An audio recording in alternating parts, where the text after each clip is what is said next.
It's all good. Come.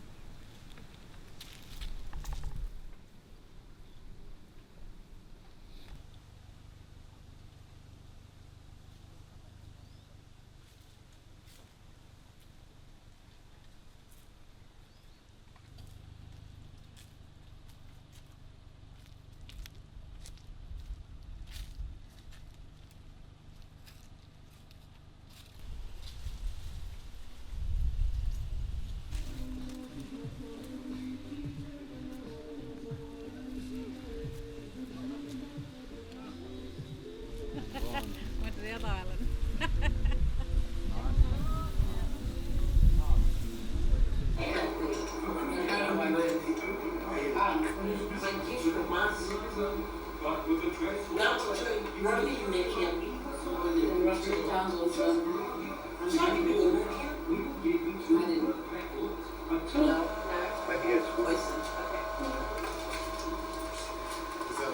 Oh, yes, yes.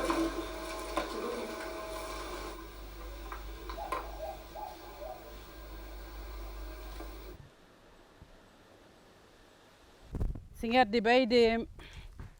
Sing out hello for everybody, Caleb. Can I get you to use the blower around Atta? All them red ones are all out. And this is path. Chuck it out this way. Yeah, and off the seats and yeah, bring it out. So where we're standing now, where your dad's laid to rest, you said this is on his land. Yeah. So No, his land goes from up in the hill all the way down. So this is all, the only thing that is public access is this road. So these trees are usually the big markers between boundaries. Trees, coconut trees. Yeah. okay.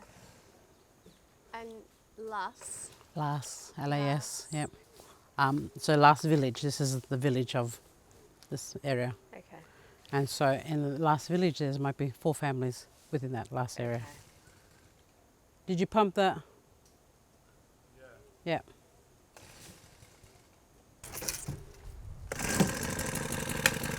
That's it. They come here, they do a morning little visit, speeches around the grave, and then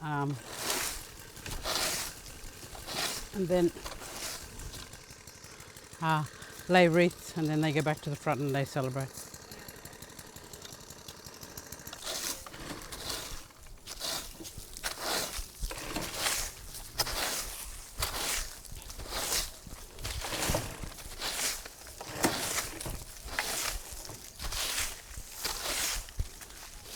And that's on now.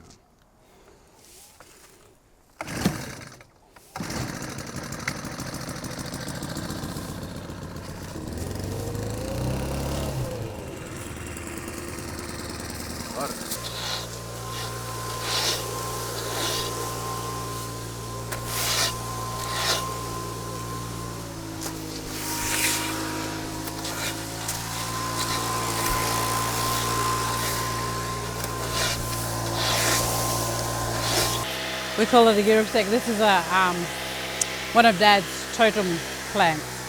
So like with the Torres Straits, we all have a totem. So his would be giripsek, and also the hibiscus, and what we call a wes, which is the croton, which is the English name is croton. And those plants would be, that's why they're here with Dad, is because that's his totem plants.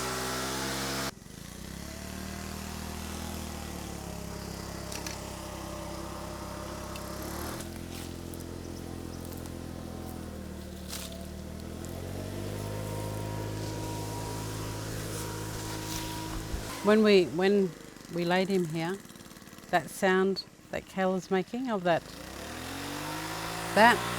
we heard it up in the bush, and it was that whole thing of where it sounded like someone's on that sort of thing, but like a motorbike, because there was a big bright light and it was going through the bush and then back again and then back again, and there's no roads up there, and back again, and it was just doing that. All of a sudden then it just stopped, and it followed that path, the road that we came on.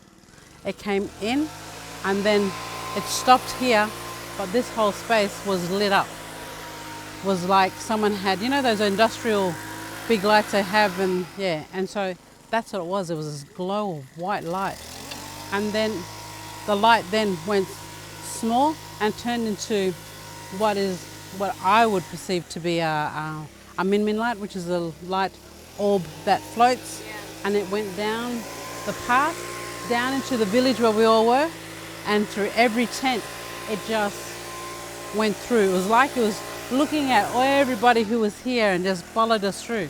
And then in the big tent when we were down here, it just hovered for a moment, did a slow lap of the tent, then went on to the next tent really quickly, next tent, and then was gone. And then all the kids were all sleeping, and we're all sitting there going like, what was that? No one had any explanations for it. So what do? We go and have a cup of tea and just try and go, okay, how do we explain what we just saw? And no one does. So we just sit. Yeah. Warriors? Where in here? Just buried in behind here. All them old people there, they're in the back there. And all it is just, they're the warriors. They were the ones that buried here at last. Because our forebears, because they were the Ait, that's where they came back to. The Ait is... It's like the holder of the law. Yeah. Yeah. And so we come from that line. Yeah. Gotcha. That's why in that star, in the case and stuff, when Dad was talking, he refers to his father being the Ait, and he is the one who will carry that on. Yeah. Yeah. And so that meant that, that his father was to like give the him lawman. the lawman, yeah. And then when everyone had any disputes, they would come to him to resolve those disputes. Yeah. Because Malo, who was our god who came, he's buried here on our last. Yeah. So that's the significance of this land. That's the strongest connection, is because his remains are here with us. Yeah. It's in an unmarked section, but it is here, and that's why our grandfather was the holder of all the law. Yeah.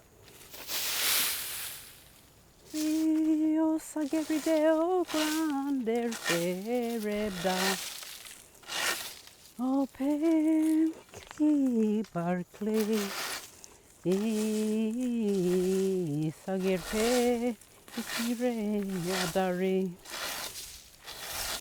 still is beautiful, it's so peaceful. Yeah, it's nice. I like how you can just hear the break. Yep. It's interesting that no one wants to, or really has tried to come and live up here, from the family. No, they like the southern lifestyle now. Yeah, I feel like I'm coming up here for real. Like I'm gonna move here. Oh, I can't wait to go for a swim after this. We'll walk down here, down the road.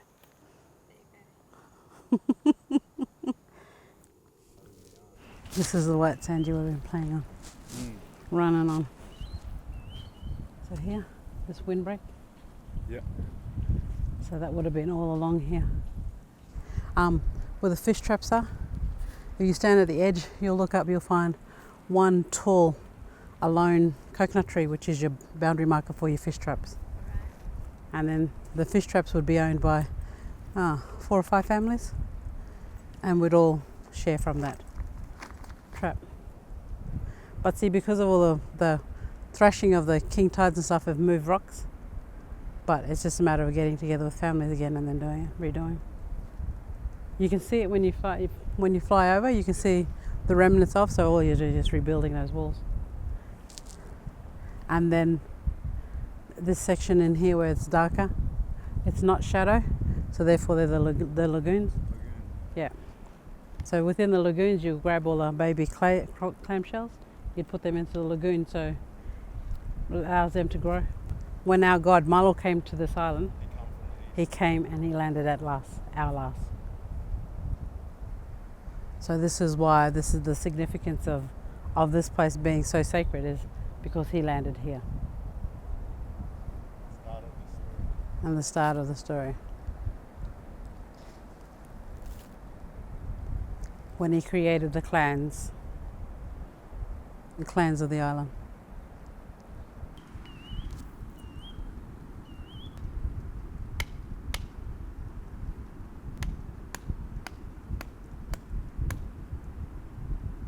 There it is. Yeah, no, you've been waiting for that. Drink it up. Oh, don't leave it there. Yeah.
Basti kamene sute dem tu.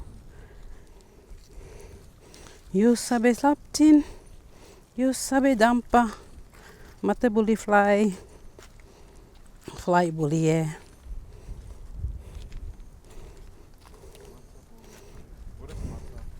Mata bully. It was just a play song about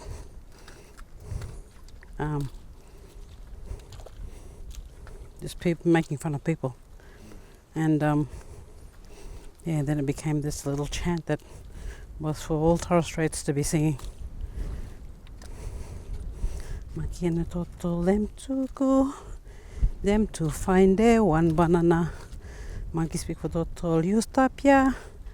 Agonaki banana for yumie.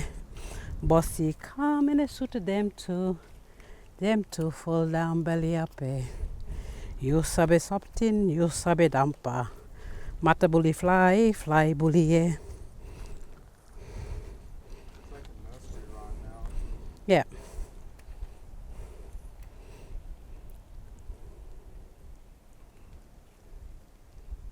Yes, I'm sad when I get off the plane, but when I'm here, I'm home. And it's that thing of like, this is what grounds me. This is what brings me back to knowing who I am. This is where my roots come from. And when I come here, no one can tell me to go, because my blood comes from this place. Like some places you go to, you feel like a foreigner visiting. But here, no. This is my giz. Kara giz. This is my home. So why are you calling it Sebastian? From, oh, sorry. Is that big black rock that's protruding? That's the eye of the dugong. And then there were this little crevices is his part of his gill, his face. And then that's the front of the sleeping dugong.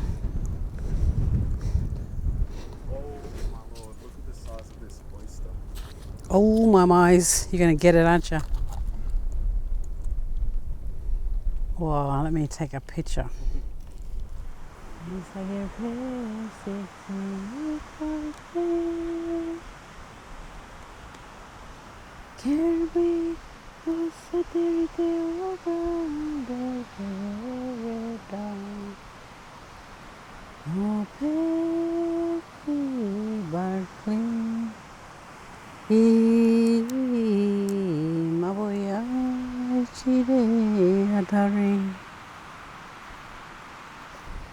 This is a star sand this time here. You want to block? You have to zoom in. There's a couple of stars. There's one here near my finger. One just over there. Eso yerbe sexy igual que Kirby se te grande paradise.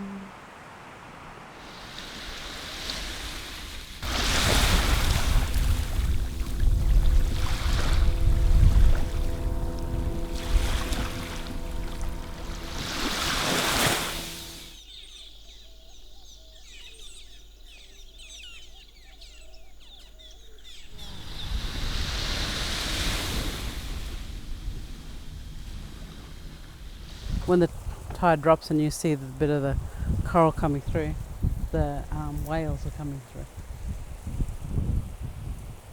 Just splashing around, having fun.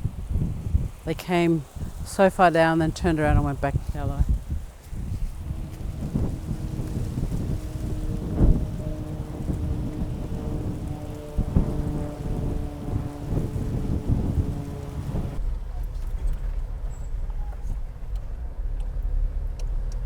That's Grandma Saluya's grave. Where? That one there with the flagpole. Oh, Yeah. And so this is Dave Passy, so this is the other plaintiff. Flagpoles. Yeah. So when it came Mabo Day, they all could raise the 3 flags Yeah. by the plaintiffs. To me, it's over in the back there, my grandfather's. You're one of the first women really to ever have been given the next step of the legacy for the family. So could one way of thinking about it be like you're kind of the first female unofficial chief in a way, in that line, in that lineage? But then we are so in the Torres Straits, the men say, they do everything, I think, but we're a very matriarchal society. Yeah, okay. So a lot of things are, handed through the women. Yeah, okay. So that's where I've just stepped into that line of matriarchs. Yeah, okay. Was that it? Come on, let's go in.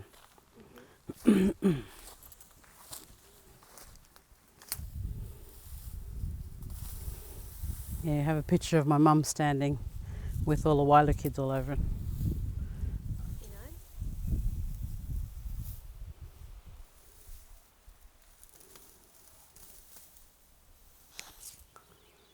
know? Thank you. I'm sure Atha would be very appreciative of that. Having a tidy up after a long time. The only female plaintiff? Yeah, that's her up here. So she she stood by Dad. Yeah.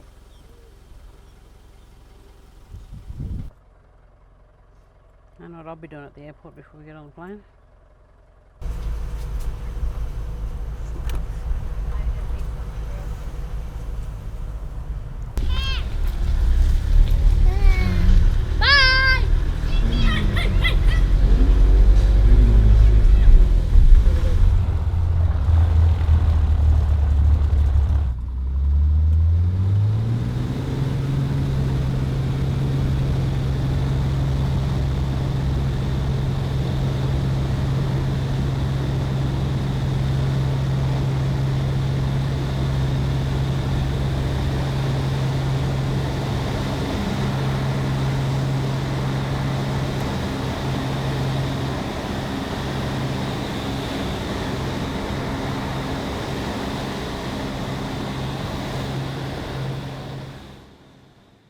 Down. Where else? Get a hollow tree.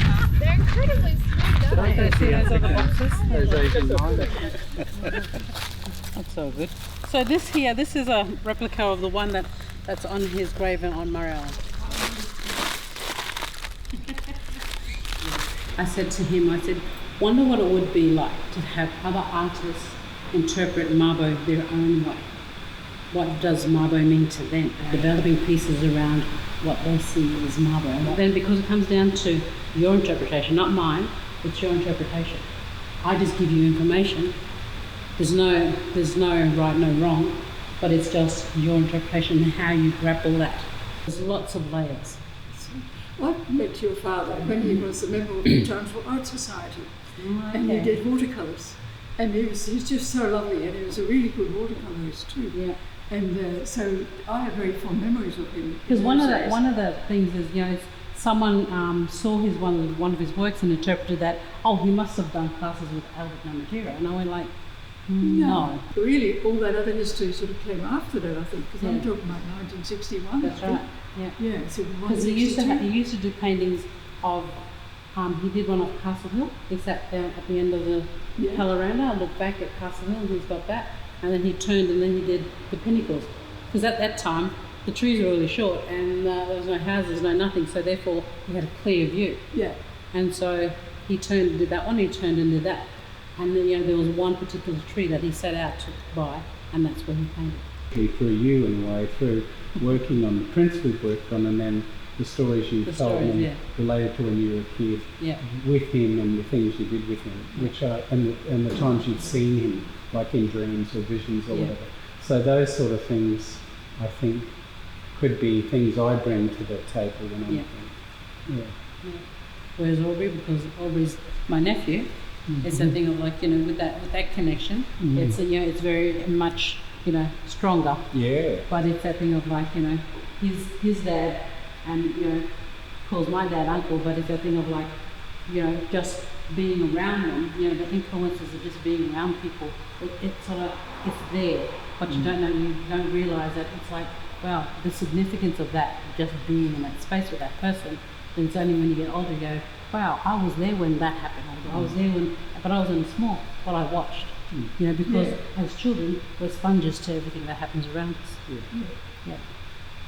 And so it's like, Aubrey's influence would be through his dad and through his grandfather, where they would have been talking about what dad was doing, or how he was related to us, or all of those bloodlines and all those things. So that's where that's our time. Well, he went. How after work men just go, I'm going to go and have a drink. Yeah. Well, that's what he wanted to do, but because all the men that he was with were all Indigenous guys, they said, no, you can't come in, we can't serve you at the bar. Right. And so then he says, why not? My money's as good as anybody else's.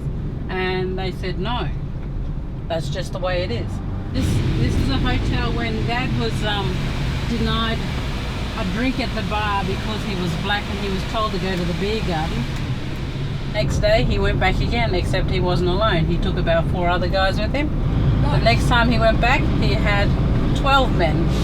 Oh, good on them. They all got arrested. He went back, he had 30 men. And then they had to serve them. Oh, good on them. Yeah. So Dad started a school here in 1972. He built all the play equipment. He got people to donate stuff to us. So this is 41 Nelson Street. The school bus, that's what I had on the Black Community School, 41 Nelson Street, South Townsville. Why I knew that was because that was my job, wash the bus every afternoon. So let's go onto the grounds. And then that's the bell that Dad would always ring. Whenever we were out in the playground, he'd always ring that bell to get us all in. Finish playing, come in, get ready for school. He was the principal, the bus driver, the cultural teacher, the grant writer, Right. and whatever needed to be done, he did it. What he wanted to do was, in the back we actually started planting garden beds, and in that he wanted to teach us traditional ways of planting, and knowing how to sow the soil properly to make sure you got the best out of whatever you planted in the ground.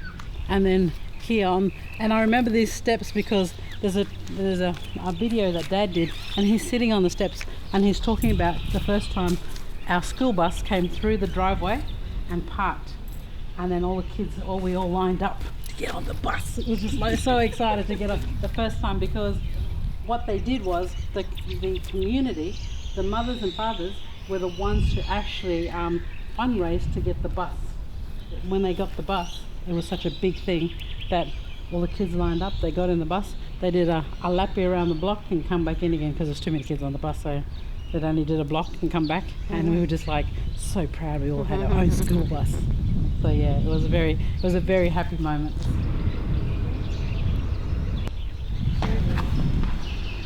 Oh, the doors are the same. I remember many times I cleaned these doors and coming out. Except this wasn't here, but same.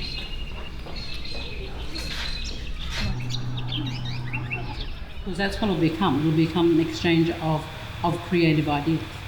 Because if you need something, maybe I've got an answer, or Aubrey's got an answer, or one of the other artists is gonna. So it's that thing of like keeping that dialogue going on creatively and culturally. You might go, oh, I can't do that, or can I do that, or do I need to ask a question? When is it right? When is it wrong? There's protocols around everything. So unless we allow people to have dialogue between each other, And that's what I think this exhibition will do, will blend the two together, because our understanding and your understanding will become greater, because there's an acceptance of knowledge. Him to have done what he's done, yes, that was our moment together, but then now he's big enough to share it with everybody. And I believe that because we have a handful of people who are really curious about this man, I'll provide that information to that handful of people, because you know what? It's your right to actually find out really who is he, and have things over other people, because you can do all the research on the internet you like, but there's just little things, little stories, little things that make up this man that, at the end of the day, you'll go, thanks, because, that added a little bit more depth to what I'm doing. And, and it's only through those personal stories and stuff that, you get a great understanding. Well, originally, when I first had the invitation to take part, I was working on my acknowledger. And I did 2 works straight from the heart, which are very, very stark and very, I think now, inappropriate for Mabo. It was about the use of the word dispersal, which really meant that everybody was killed. And I was, when I learned all about that, I was so upset. I just did this work on a very stark background. And I thought, well, really, in a way, Mabo is also about that. It's the fact of complete and absolute eradication of any trace of Aboriginality and original inhabitants, and then calling it dispersals. That the cruelty and that incredible callousness of it all. And so I feel in a way that the whole Mabo thing has overcome that. And so I don't want to abandon that work, but I wonder if I can do something with it that would show that there's at least the beginnings of a solution. Anyway, that's what I'm at. I can't just say he's my granddad. It's like it's disrespectful. Or like granddad Koiki, he's to us Merians, he's a hero. He's a hero. How you see heroes on TV as Superman, Spider-Man, all that sort of thing. This man is a hero to Merian people. We've been under oppression for a long time until kind of Eddie challenged this big giant in the form of the federal government of Australia. I try to bring back things that are housed in the museums and all that have been sort of taken away from the island, and to bring back all these stories in the form of the Dari headdresses that I do, and masks, and carvings of totems, and their significance of their stories behind telling totems of these particular tribespeople of Murray Island. I took advice of Ron here when he said it's not about how you paint, it's the story, the story that's in there. So, okay, so that's one sort of advice I got from Ron. That my association with Gail and working with Gail and over quite a long period of time now in the studio making prints and things like that, and we've had good times doing that. And the second driver was, and the stories you told too, which I mentioned before. The second driver was the association, I guess, with my wife in the library, working in special collections, and the library being named after your dad, and the sort of importance of the university as such in relation to the whole thing, and that Monica and I worked for a long time for the university, so we've got that personal connection through sort of my own family and my job. And the third reason was obviously because my son Jonathan was involved in the project too, and so you can't say no to your kids, can you? So there's quite a few reasons why I'm quite excited about being part of the project, and I know quite a few of the people, the other artists too, which is also makes it fun. So could be great. Big bin, and saying go over there and just pick up all those leaves and rake all that area there. So I'd come and help him, because when he was a principal, the bus driver, I think, Black Community School, This was his real job. So this creek is now called Wadamuli Creek. And so it was named by the traditional owners because Wadamuli means hello and goodbye. But the creek itself, it is where that cluster of bamboo, Dad grew that. And so when I do my bamboo map, that's where I come get my bamboo. Ah. So this is where I come and raid. Oh, very cool. Yeah. In this creek itself, from here and down a little bit further, we'd plant yams in here because one of the things is this creek, when it holds water, there's a fair bit of water, and then when it's dry, it's like this now, a little bit very dry and crunchy. But there's also an abundance of natural fish that, and so when the rain comes and it softens the ground, they come back up again. Yeah. And they just get into it, do the wild thing real quick, and then so have more babies, and then do what they have to. So we'd walk along the creek and we'd find particular trees, or he'd say, oh, we want a nice tall straight tree, and then he'd plant the yam tree next to it. The vine itself had something to grow on. And so then months later we'd come back again and he'd go, okay, now we're going to go dig them up.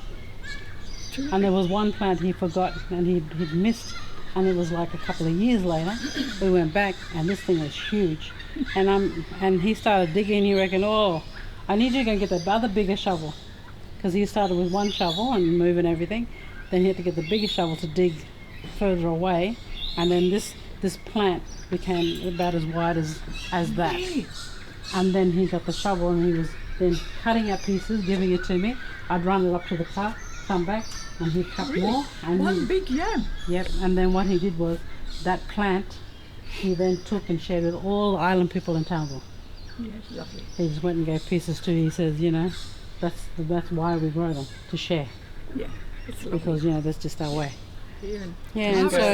You did that print of the yam dreaming. Yeah, yeah, that's what that is. Yeah. So there was a whole lot of hibiscus in here, all different colours, because that was his favourite plant, because, being a gardener, he could plant whatever he wanted, so he did a whole lot of hibiscus.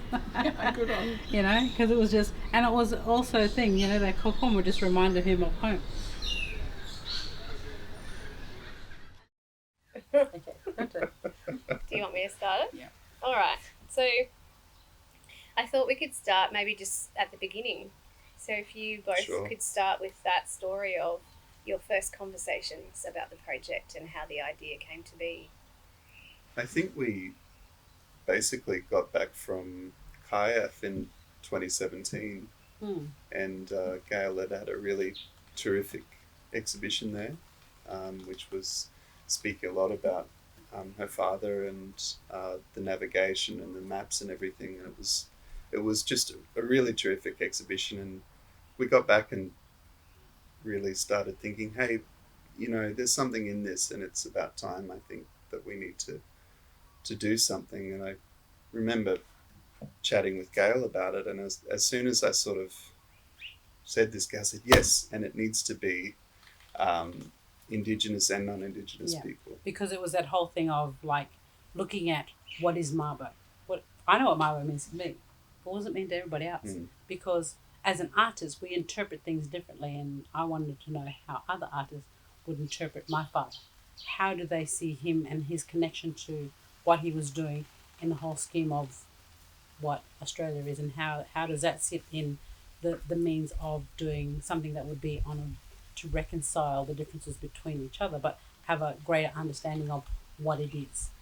So that's where that was one of the main focuses that we wanted to do, was really push that. Yeah.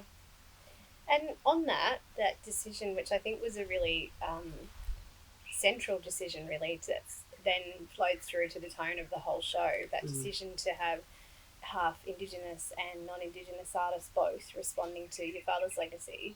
I know that some people in the arts industry, other curators who've perhaps attempted to curate shows that touch on Indigenous rights issues, perhaps have had restraint and haven't wanted to enter into that place of allowing non-Indigenous artists to, or providing a platform for those artists to share diverse views on things. And I think this is one of the things that makes this exhibition unique. And I'm just wondering if you could talk a bit more about that. The reason why that we decided to go that way. So with that, having them both in the same space at the same time on the one topic, for me it shows people's respect and want to understand what it is that Dad was doing. So with that, and giving them some information, and people who were in the exhibition who knew me and the stories I shared with them, it brought it to life to them. And they actually started to have a more of a connection to Mabo, other than just going, oh, well, it was just this what happened in 1992 when this came down, and all the news content, whatever else. And it was just like this whole, okay, there's the black and white, there's the newspaper clippings, there's everything. You can go through all that. But I gave them a little bit more in depth on who he was as my father, which they wouldn't have picked up with the newspapers, Because one of the things my sister always said to me, Mabo's nothing. Nobody knows who our dad was. So why should I'm proud. She says, I'm proud of what he's done, but nobody knows him as a man, as the father we knew. And so that's where my whole concept of wanting to do this was allowing people to know who our father was. Because he's big enough to share. And I don't want to keep him to myself. I want other people to understand who he was and why he was doing what he was doing. So this is about letting people in many ways. Yeah. When Gail first said that, I really liked it, because immediately I think it set the show apart from a lot of other exhibitions that we've seen in recent years, which are wonderful things, but it really took it in its own direction. And I think that's a really important part, especially when we're talking about not only the past and the present of reconciliation, but the future of it and what that actually means. There are a lot of these Indigenous-based exhibitions which are wonderful, and they have a very clear theme. But I felt like that didn't necessarily. Once Gail kind of wanted to do this, I thought, well, actually that works. It just sort of felt right with the theme, and we just got very excited very quickly. We just hit the ground running. But it was that whole fact that it was just felt right. That it was like the right thing to do. Well, on that note, Gail, you've talked to me a lot over the last 18 months or so about what your dad's idea of reconciliation was, which was not a narrow concept from what I've understood from what it was like a very broad thing that you then tried to carry on as well in his legacy. Could you talk a bit about so one of the whole concepts when we were growing up was Dad never ever said to us that you never take the person for face value. You see someone who is different, and then you see someone else who is similar looking, but they're both totally different. So you never ever say, well, that person's just like that person, because they're not. We all come from a different cut of the rug, but when you put us all back together, we're a jigsaw puzzle that fits. So people are people, but you always have to remember that they are unique. And when you meet people, you ask the first thing you say to them is like, hi, what's your name? Because it doesn't come down to colour, it comes down to who the person is. And it's that whole thing of like doing that and getting to know people on who they are as individuals, then finding out a little bit more about where they come from, and then elaborating and telling them about where you come from and how and who you are as a person.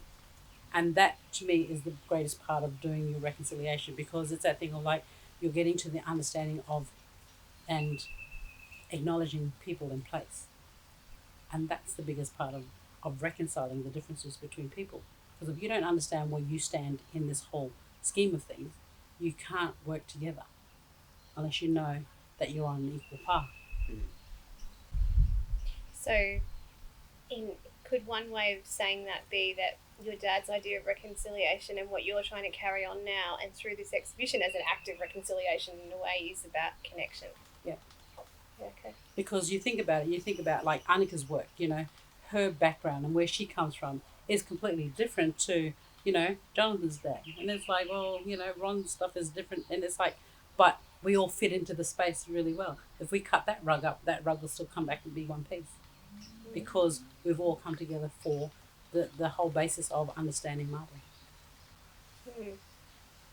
One of the things I loved about that decision with you both, including non-Indigenous people, really, artists in the show, is that in a contemporary idea of reconciliation, or even just having dialogue as a broader community about what it means to move forward and make progress in our country about Indigenous rights, broader than just land rights, it's maybe, and I've heard you talk a lot about this, Gail, it's acknowledging the reality. Like, what's real? What is real in this country is that we're not all one or the other. It's a mix of views, it's a mix of people, and I love that the way you guys set up this exhibition from the beginning curatorially, there's courage in it, and it's just saying, well, it's a reflection of our world today, so let's have that conversation, rather than censoring it. That's right. Do you know what I mean? From the very beginning. If we censor it, it'll be just like everybody else's exhibition. Yeah.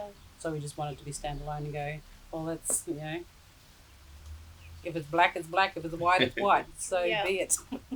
Just going back to what you were saying about connections as well. I think with Gail's very, very first sort of short list of artists that she wanted to be involved with, they were very much determined from those connections that Gail had developed over the years. You know, it was people that she worked with very closely, like Dad and Joe, Shane Fitzgerald, even all these, Monica, all of these people that Gail had kind of connected with and had an ongoing kind of relationship with artistically. And then after that, we just sort of had a bit of a brainstorm. And then added more people into it as a diverse flavour. Yeah. Well, I know on that note, we've talked a bit, Gail, too, in the past about, you know, this idea of this, every little decision to do with this exhibition has been an act of reconciliation. And that idea of who's chosen and how broad the brief it was, and even how we displayed it and the choices with the catalogue. I mean, the personal connection thing and choosing some of those artists that you already knew, I think in a way sets this exhibition apart from a lot of other shows that you might see in Australia, because it's almost like a personal memoir to an extent. It's about bigger issues. There are, of course, very serious sub-themes that come through this show that people are talking about now, the show's out there. But also it's that I love that this show sort of flipped on its head some of that sort of industry norms. Instead of looking, you know, at a curatorial thing through the lens of time, like it's sort of a museum piece. Instead, it's that very personal exploration of your dad as a man, and with artists who, some of whom knew of him or knew him and know you. Yeah. It's different. And then that's all it is connecting those two dots together and going, yep, okay, this is part of the biggest picture, but this is what I see. This is what I understand. Yeah.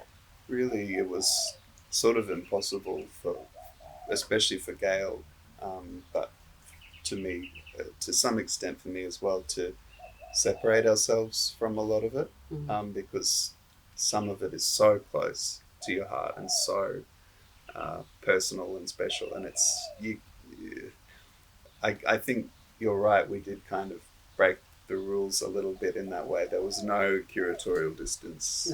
It was very much led by those relationships and those sort of feelings, I guess. But then it's that thing of like, it's allowing that difference to step into that realm, because if you don't, then how are you supposed to make magic happen in the room for people to feel comfortable within the space and walk in and go like, wow, look at this?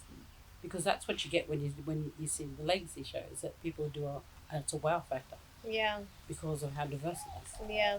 Yeah. And as you know, we've had quite a range of reactions to people so far, even in that premiere season in Townsville. And two anecdotes, just quickly, I think you're probably already aware of them, but one was an Anglo-Saxon man who came in one day, and he'd walked right to the show, and he came to the counter on the way out and chatted with one of our staff members and started sort of getting into a conversation about, do you think this sentence is racist? And my staff member sort of relayed the conversation back later to me and at first felt confused, like, well, God, I would never say anything like that. And I was saying, yeah, but this show got that person thinking. Yeah. And it was obviously, they were projecting it a little bit to have that conversation and sort of to toss it around. But it obviously made that person actually question themselves, ask themselves that question. And I think this is part of the power of the show. And the other anecdote, on the other end of the spectrum, a First Nations man, Aboriginal Torres Strait Islander man, came into the exhibition as well. And on his way out, after spending quite a bit of time in there, he said to our staff member on the desk that he caught the bus into town that morning. He's not normally a gallery goer at all, so new audience. This is what the show seems to generate, new audiences. He'd been discriminated on the bus on the way into town that morning for his colour, and was feeling pretty horrible about himself. He was walking through the main street of town and happened to see the word Mabo enlarged on the glass window, and he walked in and he went and experienced that show. And on his way out, he said, with tears in his eyes, that walking through and experiencing that made him feel proud again of who he is and of his culture. Excellent. And I just think they're two wonderful examples of the power of this show, and that there's room in it with all those different perspectives that the artists have given us with those broad artworks.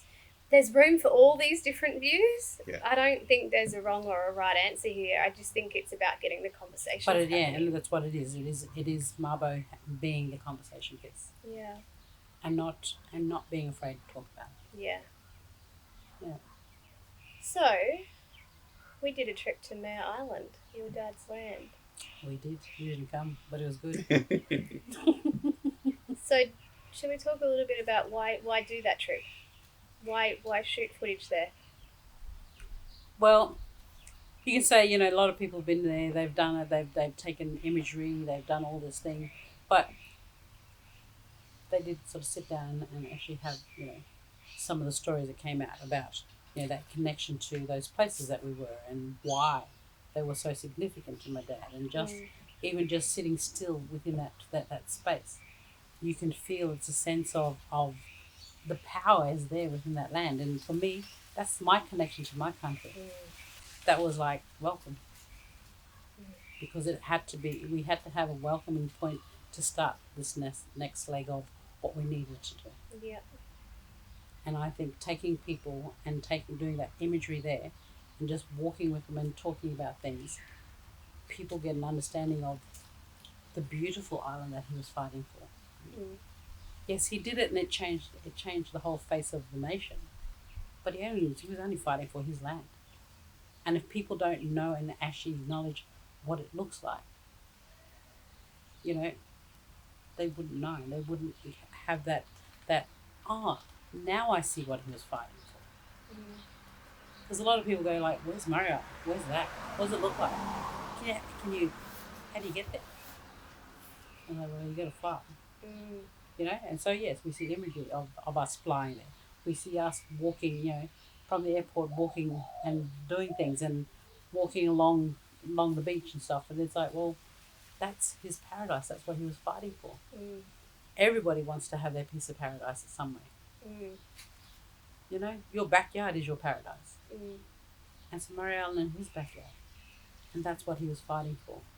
And that was his longing for, even when we went out to the uni, and him growing plants in that creek, it was because he was doing the ritual that he was taught when he was a small boy on Murray Island. So he needed areas to do that, and so he did it out at Chasing. And then when we went back to Murray, you could actually see how luscious that island was, that it is a great place for growing things. So all those dots were being connected by that trip. Yes, it felt to me there, that whole experience, summing up, I suppose, some of what you just said, but for me, from my perspective, it felt like, again, you letting us in. And I don't mean just us, but we filmed it, so it's letting everybody in. It's that connection thing again. Like you keep saying, Mabo's big enough for everyone. For me, it felt like, I mean, I am old enough to have been of an age where I remember exactly where I was when the native title decision was handed down. My dad was following that very closely as a journalist, and in our family it was all that was talked about at that time.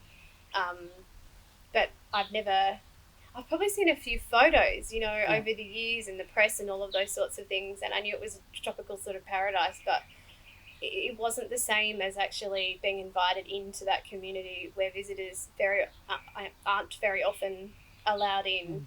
It was one of the most, I experienced it as one of the most sort of authentic experiences of culture, other than my own, that I've experienced. And I just think this is proof of what can be possible when those rights are preserved. Yeah. Do you know what I mean? Yeah. Like, it's not been opened up to tourism and all these broader things. There are still families there living on the land that they've always had. And still doing their cultural practices and doing everything that they need to do. And still live their lives. Exactly. Yeah. But still with that generosity and sense of connection. Like when we were there, I certainly felt very welcomed, and it was so nice to be able to film that and share that back. And to me, that sort of so aligns with the spirit behind all of the decisions you've made with this project. It's letting Australia in, I guess. That's like right. That little insight into what it was all about and the why. That builds on, I think, to something that Gail really wanted to help this show achieve, was letting people into who Mabo is, not only the politics of everything and the sort of circumstances, but the person as well, the father and the husband, and this side of things that I certainly did not know much about beyond the headlines and beyond that big picture stuff that we all know so well. So it was, for me, even before this project was happening, the pleasure has always come from some of the stories Gail will tell every now and then, and that's a really special thing to get that insight, and I know that was a very important part of this whole project for Gail particularly. Yeah, and I think because the stories are of things that happened and I saw and I witnessed, and it was just about how Dad decided on who was to take on the legacy. It was because I was a watcher. I was the one who watched. I was the one who did all these things and remembered more so than my siblings. And I think with this show itself, it's just reflecting on that.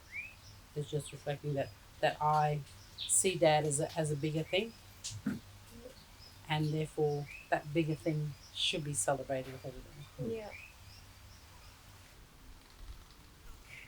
And that's a wrap, he says. There we go.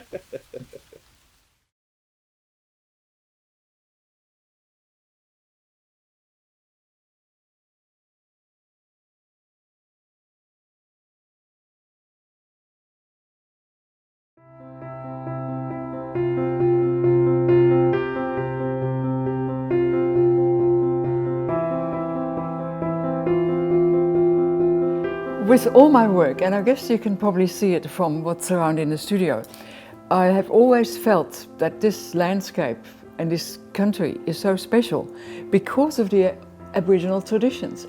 I think that whole land reverberates with, 40,000 years of culture. And when that whole issue came along of having the land rights, I thought, well, that was one fantastic step in the right direction.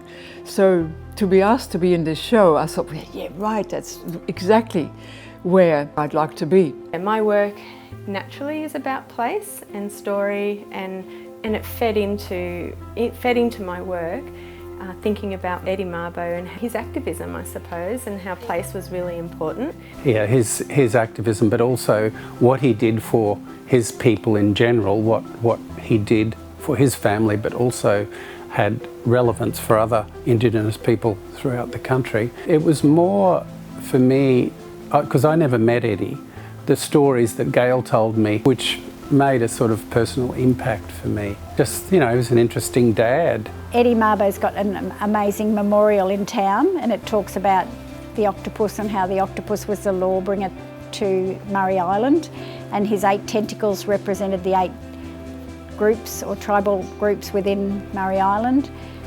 But also the idea of Torres Strait Islanders have amazing masks and headdresses that they dance in, and once I made an octopus that was a headdress, and so I thought I'd like to do an octopus that is being protective of its environment, like the octopus is, protective of the reef that surrounds the island, and then I included the Troisian imperial pigeons because they're birds that originate in the Torres Straits and fly to Townsville, a bit like what Eddie did in a way. He was living in the Torres Straits and he came to North Queensland, worked all over North Queensland, and then finally settled in Townsville. It was a conversation during the 25th year actually of Mabo, and I said to Jonathan, I said, you know, it'd be really good to see what other artists, their interpretation of my dad and his achievements, because it's good and all getting Indigenous artists to do it,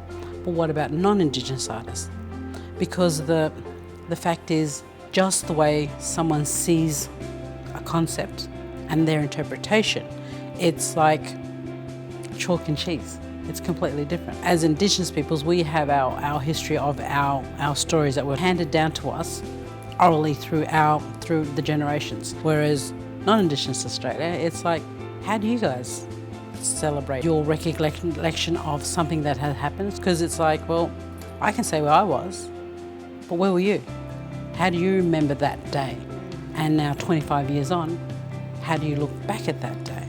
Because I think that Mabo's legacy, what he's done for Indigenous communities right across Australia, has been incredibly important. So, you know, for the most important facet, apart from the native title, which, you know, gives Indigenous cultures and communities across Australia an opportunity and a possibility to, reclaim and assert their ownership to land. What's a Hobbesian Leviathan? So it was the idea of it's a creature made up of all the aspirations of all the people within a civilization that are moving out to expand. And Leviathan is what the civilization, the government. So behind every policeman, behind every government official, there is a Leviathan, you know, looking on. That's the shadow that frightens everyone. You know, that's the act. Leviathan became the monster, the creature that I decided to put in the background. That Mr. Mabo takes his culture and community and people along to confront and deconstruct in many ways. And so Mabo's walking towards it, he's confronting it, he's leading his people, leading us, the viewer that's standing behind him, leading us towards the confrontation of this, you know, governmental problem. So I'm a printmaker and I work predominantly with paper, printing with the processes of either etching or collagraph. So for this exhibition, one is selected for the show at this point and the others have just fed into that piece of work. So it's almost like my ideas are processed through making rather than planning. These works, I have thought about the oral stories that Gail has shared with me. It's called Bloodlines, Mapping the Landscape. So these prints are all about land and sea, coral and customary law, because it's very much about boundaries.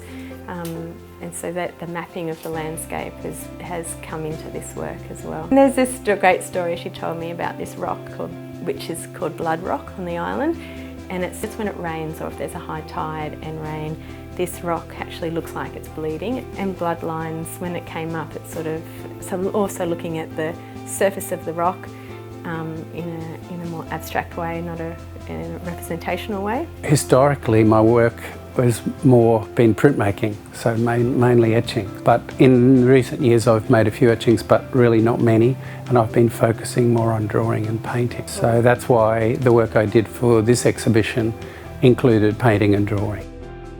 And then I remembered this wonderful story that Gail told about planting yams in a particular place at the university. And Eddie, her dad, worked as a groundsman, and looked after the trees and things like that. He also planted these yams, and the yams grew and so on in the riverbed, and then they harvested the yams, and they forgot one of the yams, and it grew really, really large. And they came back, and Eddie found this yam, and it was absolutely enormous. And then he had to cut the yam out of the rocks, and it sort of wedged itself in the rocks. And it was a really big yam, Gail said. And I said to her, what was the shape of the yam? And she said it was heart-shaped. And I thought, well, that's really interesting. And then he harvested the yam, and then he cut it up and gave it to a lot of his friends, Indigenous friends and families in the community. So it was a sort of a sharing thing.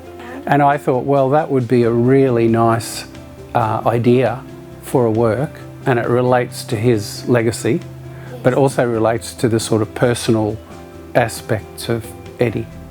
I've hardly ever used text in my work, and I thought, no, these messages are so serious, they can really only be put in just in phrases and underneath the work. It's a painting that I've been working on for a while, and it was about the bush and about light and about fire and water, about the elements basically and how they relate.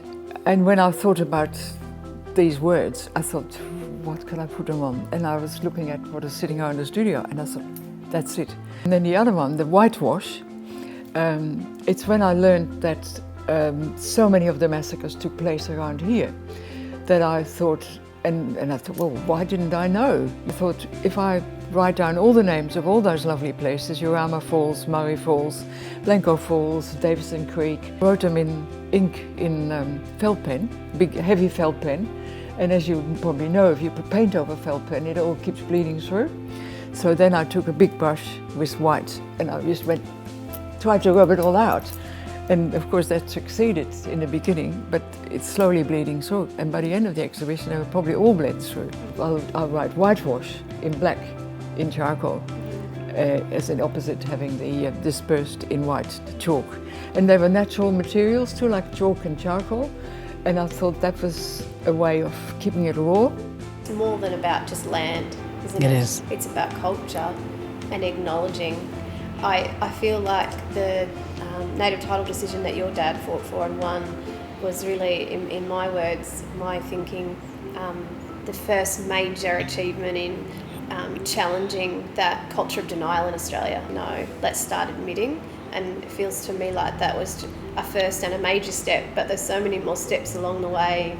And it starts with just, I think, both sides acknowledging, accepting, apologising, and with the acknowledgement, everyone will be free. I think Mabo's legacy doesn't only sit with the Indigenous and Torres Strait Islander communities. It should sort of point a way forward for settler Australians as well, you know, as to become more cognizant of what this world, this place is. What it means to people is, you know, culture and respect, and it allows people to understand that they do have rights and that they can apply for something that they believe is theirs, and, you know, it gives strength and a voice to a group of people that didn't have one before.